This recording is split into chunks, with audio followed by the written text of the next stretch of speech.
online.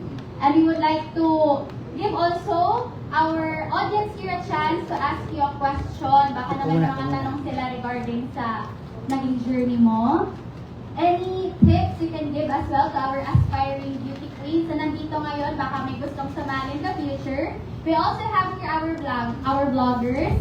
We have here Sir Macjud Marikit and Miss Ayesha Lauzon. So, baka may gusto kayong itanong sa ating Miss Universe Philippines 2026. Hi, I'm Macjud from Summer Ladies Pride Facebook page. My question to Catherine or our Miss Universe Philippines. Ano yung mga paghahanda mo ngayon? At isa ba si Ian Lindemar sa iyong trainer ngayon? Isa ding pride ng summer? Yes, you are correct. In terms of my boss, Ian will be training me. So it's really exciting because we had a meeting with him a few weeks back and he's willing to collaborate with us on this journey to the international stage. So I'm just so excited as well as you guys are. How about Sir John? As the organization na nag-handle kay Kat ngayon in terms of her appearances, engagement with the public, and also as the one na parang the brains behind what she put out on stage, preparations yun din po ba, sir? Ano po yung pinaghahandaan sa natin?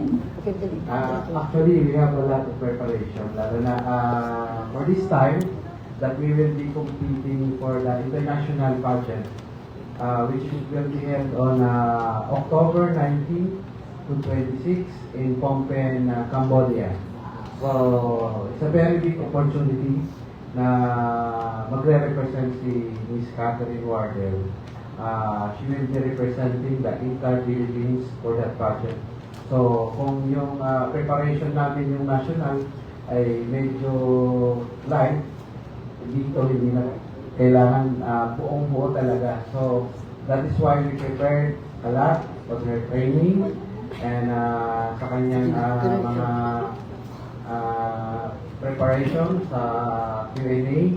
And mas aabangan niyo pa si Cap ngayon sa international at makikita niyo yung galing ng Kapalokan. It's very exciting po to hear. We will see another version of Kat. Yes.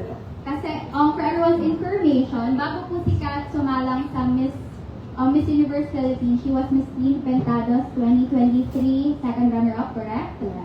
Miss Summer National School 2023, first runner-up. My first pageant. So that was a big jump. Imagine niyo, right now she's gonna be representing the Philippines in an international stage. So